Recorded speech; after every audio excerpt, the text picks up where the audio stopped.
Alhamdulillah, alhamdulillahilladzi ja'ala hadha asy-syahr syahrul ramadhan alladzi unzila fihi al-Qur'an hudan lin-nasi wa bayyinatin minal huda wal furqan. Asyhadu an la ilaha illallah wahdahu la syarika lah, sahibul ghufran wa huwa rahmanul ibadih. Wa asyhadu anna sayyidana Muhammadan abduhu wa rasuluhu sahibul Qur'an. Allahumma salli wa sallim ala sayyidina Muhammadin sayyidul akwan wa ala alihi wa ashabihi wa tabi'ina lahum bi ihsanin ila yaumil mizan, amma ba'd. Lawaina at-ta'allum wa at-ta'lim wa at-tadhakkur wa at-tadhkar wal ifadata wal istifadah wal naf'a wal intifa' wal hatta 'ala at-tamassuk bi kitabillahi wa sunnati rasulih wa batigha awjihillahi wa mardati. Subhanaka la ilma lana illa ma 'allamtana innaka antal 'alimul hakim. Alhamdulillah, hadirin salat jamaah subuh Masjid Asy-Syuhada Komplek Damai Langgeng yang sama-sama dicintai oleh Allah Subhanahu wa taala. Bersyukur kita kepada Allah Subhanahu wa taala di bulan Ramadan yang ketiga ini Allah masih memberikan kita umur panjang, Pak. Umur panjang, kuota umur yang sangat diirikan oleh orang-orang yang ada di dalam kubur. Yang mana orang-orang yang di dalam kubur ini sudah tidak ada kuota lagi untuk beribadah kepada Allah Subhanahu wa taala, sehingga apa? Sehingga mereka sangat mencemburui kehidupan kita yang masih Allah memberikan masa ataupun waktu untuk menghirup nafas oksigen secara gratis dari Allah Subhanahu wa taala. Salawat dan salam kita haturkan kepada junjungan alam Nabi Muhammad sallallahu alaihi wasallam.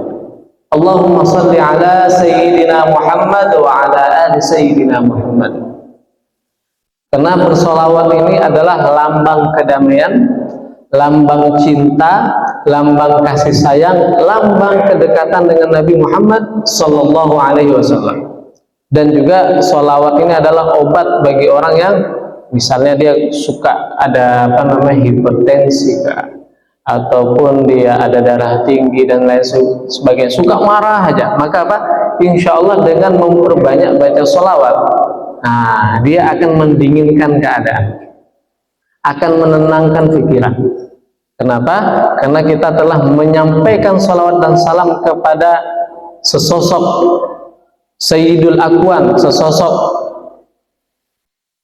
manusia yang paling dicintai oleh Allah Subhanahu wa taala, yaitu Nabi Muhammad sallallahu alaihi wasallam. Semoga dengan kita membaca salawat itu kita dapat salam dan salawat dari Nabi Muhammad. Yang dapat salawat dan salam bukan hanya kita, tetapi orang tua kita juga.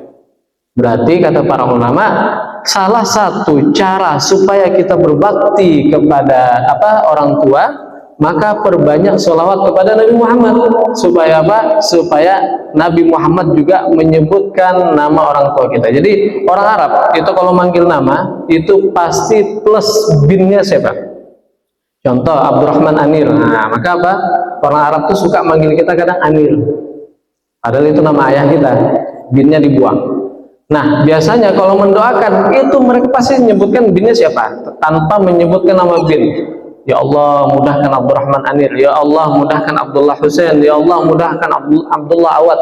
Jadi orang di sana manggil itu apa? Manggil itu adalah manggil nama bapak.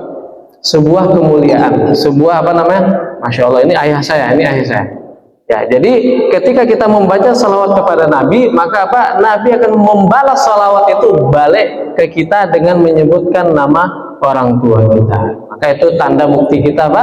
Tanda bukti kita Allahumma shalli alaihi wasallam, tanda bukti kita orang ataupun anak yang berbakti kepada orang tua. Yang kami muliakan para alim ulama, Masya Allah, di sini ada Pak Imam kita, Al-Quran 30 juz, punya pondok, sudah haji, Masya Allah. Tadi disebut sama Pak Agus Haji Abdurrahman, kayaknya doa bentar lagi. Kemarin mau haji ketika kuliah dulu COVID, Masya Allah. dan juga yang kami muliakan ketua masjid kita Insinyur Bapak Insinyur Haji Iskandar, dan juga kepada pemuka-pemuka masyarakat sekeliling komplek Damai Langgeng, baik Pak RT-nya, Pak RW-nya. Semoga selalu dalam lindungan rahmat, dan juga umumnya kepada kita semua komplek Damai Langgeng ini semoga selalu rukun, selalu silaturahminya kuat, selalu saling tolong menolongnya kuat. Sebab apa? Masjidnya selalu makmur. Masya Allah. Alhamdulillah. Insya Allah diskusi kita kali ini adalah di sini saya ingin menyampaikan sedikit wasiat guru saya. Jadi saya punya guru namanya As-Sayyid Abu Bakar bin Ali Al-Admi Al-Masyhur. Beliau itu pakar daripada pakar hadis, ulama Hadramaut, dan beliau itulah yang mengemukakan konsep sebuah ilmu namanya fikih tahawulat, fikih perubahan masa. Jadi kalau kita pernah membahas tentang hadisnya Jibril, malaikat Jibril datang kepada Nabi Muhammad SAW, yang mana malaikat Jibril menanyakan tentang rukun-rukun agama Islam. Jadi rukun-rukun agama Islam itu ada 3. Sebagian ulama mengatakan ada 4. Pertama apa? Rukun agama Islam yang pertama adalah rukun Islam. Rukun Islam ada 5 yang sudah kita ketahui. Selanjutnya ada rukun iman. Rukun iman ini ada 6 yang kita ketahui. Selanjutnya adalah al-ihsan. Al-ihsan itu adalah bagaimana cara kita berhubungan dengan Allah. Anta abudallah ka'annaka tarahu fa illam takun tarahu fa innahu yaraka. Bagaimana kita menyembah Allah seakan-akan Allah melihat kita, kalau enggak sebaliknya seakan-akan kita dilihat oleh Allah Subhanahu wa taala atau kita melihat Allah. Jadi kalau kita ibadah itu ada membawa rasa namanya. Bagaimana kalau kita sholat, atau enggak, jangan sholat, kalau kita sowan menghadap kepada presiden, itu pakaiannya rapi, wangi, ya, terus juga nggak mungkin ngangkat telepon ketika sedang ngomong sama presiden. Terlebih lagi ketika kita berhubungan dengan Allah di dalam sholat kita, di dalam doa kita, ketika kita berinteraksi, berdialog dengan Allah melalui doa dan bacaan Quran kita, maka pastinya lebih fokus daripada kita berhadapan dengan Pak Presiden. Itulah ilmu ihsan. Sedangkan beliau mencanangkan bahwasanya rukun agama Islam yang keempat adalah tanda-tanda hari kiamat. Kenapa? Di dalam tanda-tanda hari kiamat di situ ada nilai pendidikan tarbiyatul aulad. Jadi antalidal amatu rabbataha. Bagaimana seorang budak perempuan melahirkan daripada tuan-tuannya. Maksudnya apa? Kalau dulu, zaman dulu banyak raja itu kalau punya selir banyak. Punya budak banyak. Jadi dia melahirkan banyak selir ini melahirkan banyak anak tuannya. Itu kalau konsep dulu. Kalau konsep sekarang adalah bagaimana anak-anak ini banyak yang menentang orang tua. Pak, minta iPhone. Bu, minta iPhone.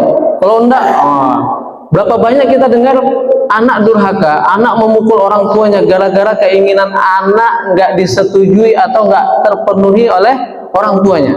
Di situ ada namanya khalal fi tarbiyah. Ada sedikit skeptis ataupun cara mendidik anak yang agak keluar dari jalur. Kenapa anak bisa seperti itu? Apa penyebabnya anak itu bisa menentang orang tua? Berarti cara pendidikannya seperti apa? Disitulah perubahan zaman itu. Beliau membuat sebuah konsep ilmu ilmu tentang fiqhut tahawulat, fikih atau cara memahami bagaimana perubahan masa dengan masa selanjutnya. Makanya cara mendidik anak zaman sekarang ini, Gen Z ataupun Gen Alpha ini berbeda dengan cara mendidik anak-anak tahun 80-an 90-an. Karena alamnya sudah beda, nggak bisa disamakan. Ada konsep-konsep bagaimana sih cara menanggulangi perpindahan zaman ataupun masa ke masa. Itu ada di dalam kitab beliau namanya Fiqhut Tahawulat, fikih tentang perubahan masa. Di sini beliau menyampaikan wasiat tentang sebenarnya pesan beliau ini ada 19 pesan dalam menyambut bulan Ramadan. Tetapi di sini kita ambil 4 aja, takutnya nanti kelebihan lebih dari waktu isyraq. Sebagian bapak-bapak, ibu-ibu ada yang mau ngaji Quran, karena memang sekarang ini bulan Ramadan ini adalah bulan Al-Quran. Pertama pesan beliau adalah, nah ini sudah kita terjemahkan. Pesan beliau yang pertama ini adalah Ramadan itu bukan soal lapar. Nah, Ramadan itu bukan soal lapar, tetapi beliau katakan dauratun syar'iyyatun li'adati tartibil insan.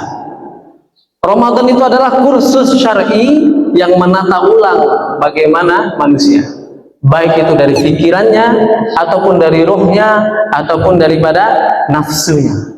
Jadi di koridornya itu dibalikkan ke titik nol, bagaimana manusia itu bisa normal dengan puasa. Kenapa orang bisa obesitas? Nah, maka cara penormalannya salah satunya dengan berpuasa.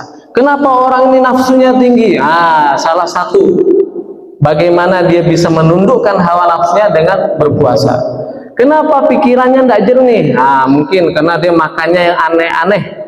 Karena Allah Subhanahu wa taala berfirman, "Falyanzuril insanu ila ta'amih." Maka lihatlah manusia apa yang dia makan. Makanan ini Bapak Ibu sekalian akan mempengaruhi kehidupan kita, sangat mempengaruhi. Coba kalau kita lihat orang-orang Sunda itu Bapak Ibu, kenapa mukanya bening-bening? Airnya jernih dari pegunungan, makannya sayur bening. Nah, awak di Riau itu makan apa Pak? Gorengan hari-hari. Muka bau minyak, pagi lah makan lontong kan, Masya Allah. Makannya banyak. Tetapi apa? Makanan ini akan mempengaruhi. Dengan puasa ini, Masya Allah, akan bisa membuat metabolisme tubuh kita normal lagi. Masya Allah. Jadi Ramadan itu bukan soal lapar. Kalau kita dengar kata-kata Ramadan, wah, kok lita, dan kok. Padahal nyatanya, kalau kita tahu orang itu banyak yang berpuasa di luar bulan Ramadan, tetapi niatnya nggak ibadah. Contoh, saya pernah dengar podcastnya Deddy Kobuzer. Beliau seorang atletis, itu dia kalau latihan latihan nge-gym itu berpuasa 13 jam. Atau enggak berpuasa pagi itu enggak langsung makan. Biasa kalau pagi itu makanannya breakfast ataupun makanan ringan, bukan makanan berat. Ya. Masya Allah. Itu bisa membuat metabolismenya metabolisme tubuhnya itu bisa normal lagi. Masya Allah. Ya, dengan apa? Dengan mengurangi cara makan. Makan tuh tidak melulu makan sehari 3 kali. Pagi makan, siang makan, malam makan. Kapan nanti istirahat pencernaannya, Masya Allah. Makanya kami di pondok dulu diajarkan kalau makan itu 2 kali sehari. Setarnya itu jam 10 makan pagi. Terus kalau di Jawa itu biasa, kalau Bapak Ibu yang tinggal di Jawa, kalau makan malamnya itu sebelum masuk waktu maghrib. Ya enggak, siapa yang dari Jawa di sini? Neng Jawa, caranya seperti itu. Tertib makannya biasanya adalah kalau makan malam itu sebelum maghrib. Kenapa? Karena supaya sebelum tidur bisa buang air. Maka ketika sebelum tidur buang air, perutnya bersih, istirahat lambungnya, istirahat ususnya, itulah yang membuat badan dia sehat. Hari ini berapa banyak penyakit timbul gara-gara apa? Ketika kita tidur, perut kita apa? Masih gerak, masih mencerna makanan, ya, masih terus beraktivitas, sehingga timbullah penuaan, sehingga timbullah banyak macam penyakit. Disebabkan apa? Salah satu pesannya Sayyidina Ali kepada Sayyidina Hasan, ada 4 perkara yang membuat kamu tidak akan butuh dengan dokter. Saya ingatnya 3, satunya lagi agak lupa. Yang pertama adalah makan ketika lapar. Karena apa? Sebaik-baik lauk adalah lapar. Kalau kita sudah lapar, makan apa aja enak. Betul Bapak Ibu? Betul. Yang kedua adalah berhenti sebelum kenyang. Jangan makan kekenyangan ataupun berlebihan. Ya. Yang ketiga adalah jangan sampai sebelum tidur sepi hidup kita dari kamar mandi. Maksudnya apa? Tuntaskan seluruh yang ada di perut sebelum tidur. Jangan suka menahan kencing. Jangan suka menahan buang air besar. Nah, maka tuntaskan sebelum tidur supaya apa? Metabolisme tubuh kita sehat, kuat. Waktunya usus kita beristirahat. Masya Allah. Jadi diulangi, Ramadan itu bukan hanya sekedar soal lapar, Kenapa? Karena Ramadan itu kita akan mendidik daripada akal kita akan disucikan. Ya, yang kedua adalah ruh kita akan dijernihkan. Yang ketiga adalah nafsu kita akan mendidik nafsu. Maka kita harus paham, ternyata Ramadan itu adalah pesantren kilat selama 30 hari, menata ulang bagaimana cara kita berpikir, bagaimana cara kita merasa, menata perasaan kita. Maka ketika tarhib Ramadan, menyambut bulan Ramadan, maaf-maafan, mulai dari nol, tidak menyimpan dendam, tidak juga menyimpan sangka buruk ke orang lain, tidak menghibah, tidak membuat perkara-perkara yang sekiranya sekiranya pahala puasa kita digerogoti. Masya Allah. Ya, maka dari itu perlu kita menata ulang lagi bahwasanya Ramadan itu adalah bulan-bulan untuk introspeksi diri, bulan-bulan untuk menata ulang metabolisme kehidupan kita dari nol lagi. Nah, jadi ibarat kata refresh kehidupan itulah di bulan Ramadan, ya. Kenapa? Ketika Ramadan kita akan berpikir, kalau jatuh apa sih hasil daripada pesantren kilat 30 hari ini, maka kita akan melihat hasilnya adalah ketika setelah Ramadan. Akhlaknya bagaimana? Apakah sama dengan sebelum Ramadan atau setelah Ramadan? Itu yang pertama. Yang kedua, imannya gimana? Stagnan nggak di tempat? Melihat kemungkaran seperti apa? Bagaimana hubungan diri kita dengan Al-Quran? Apakah setelah Ramadan udah libur Quran kita taruh lagi di lemari? Apakah kita hanya baca Quran di bulan Ramadan? Terus kebiasaanmu ketika di bulan Ramadan, apakah bisa dibawa, ditransfer di luar bulan Ramadan?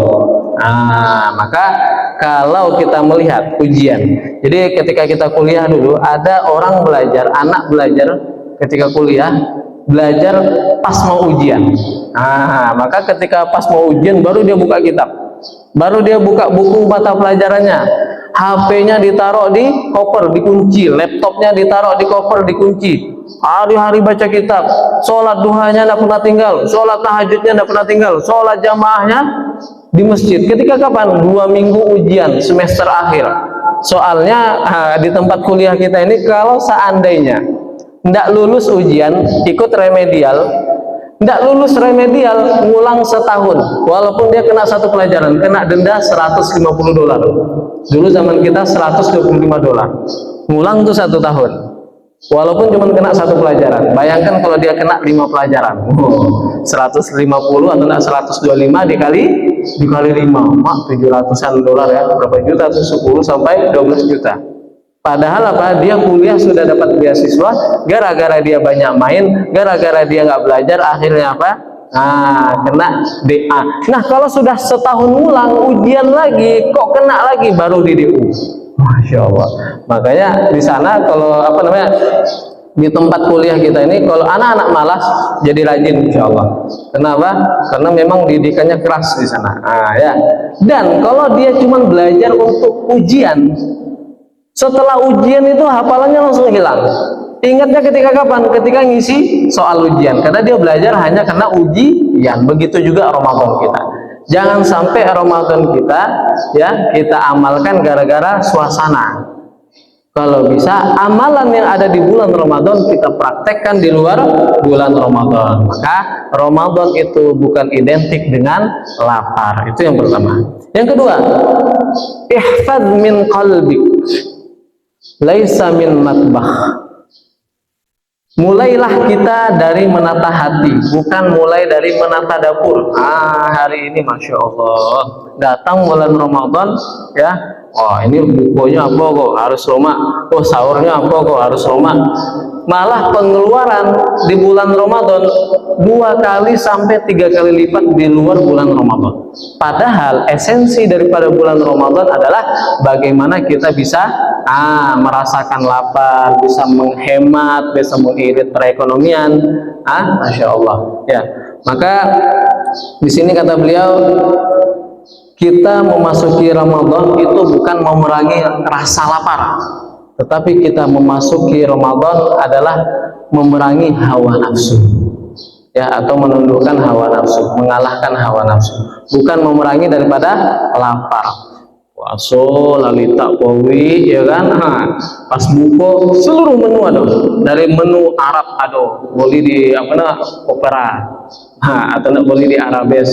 Yang menu apa nama menu masakan Padang ada randangnya ada, ya kan? Yang menu masakan Kampar Ocu ada ikan salai atau enggak ikan bau atau enggak ikan patin, sampode ikan patin ada situ. Kue-kuenya masya Allah.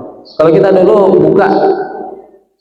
buka puasa ketika di kampung Arab sana itu buka puasa 7 kurma atau enggak minimalnya kita minum air sama gorengan agak 1-2 udah langsung habis apa sholat.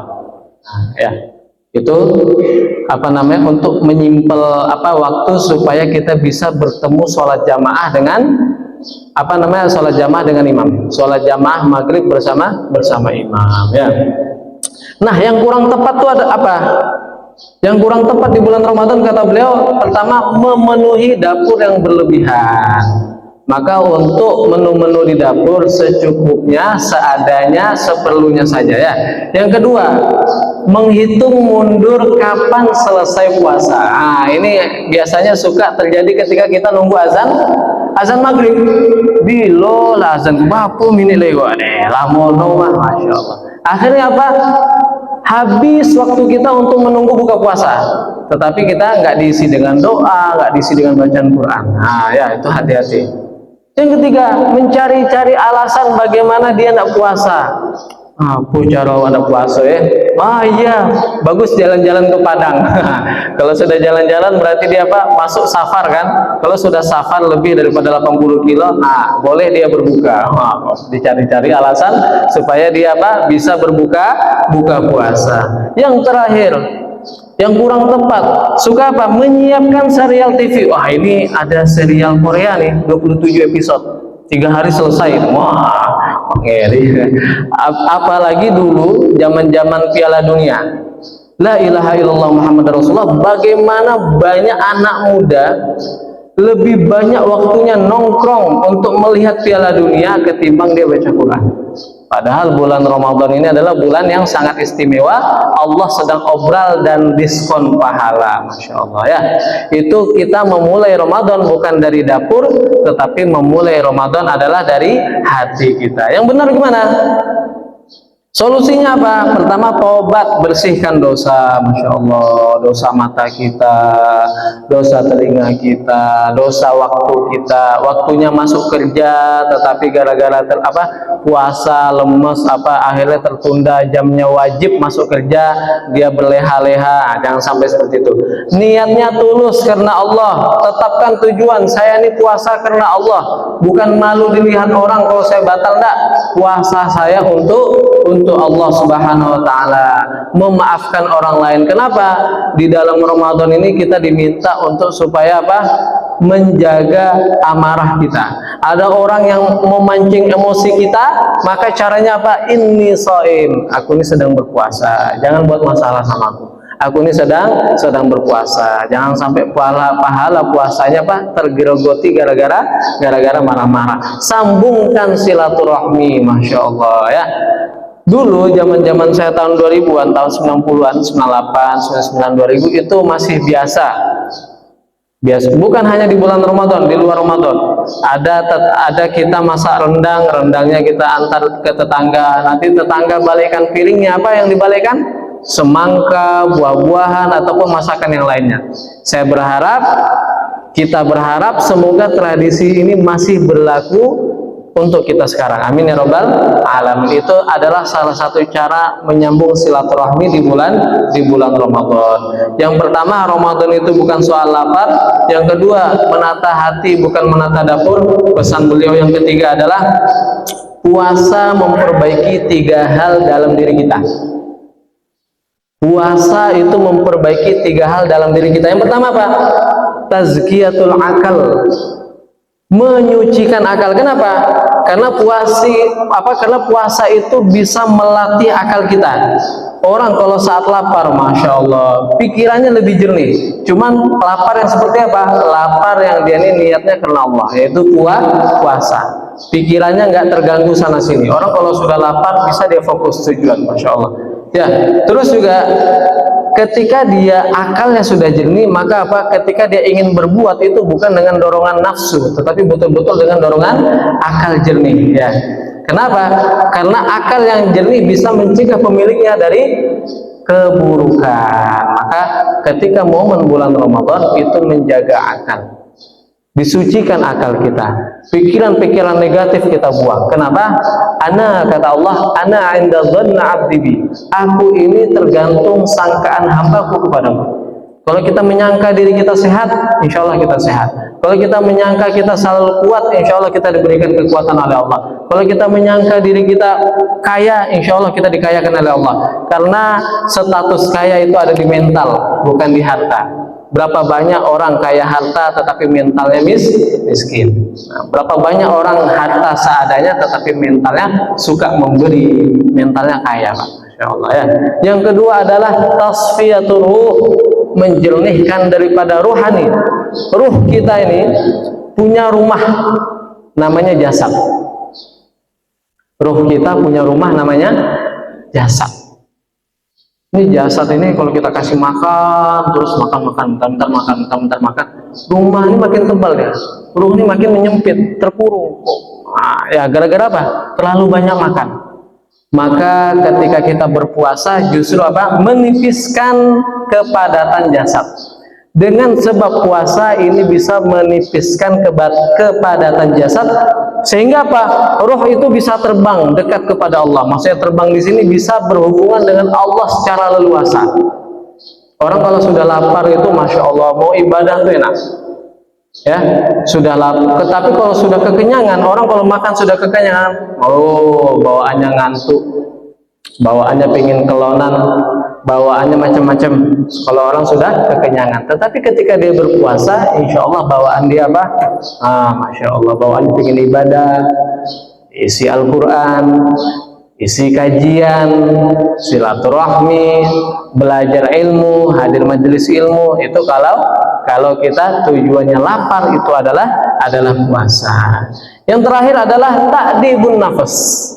Jadi Ramadan ini mendidik, mentarbiyah daripada nafsu.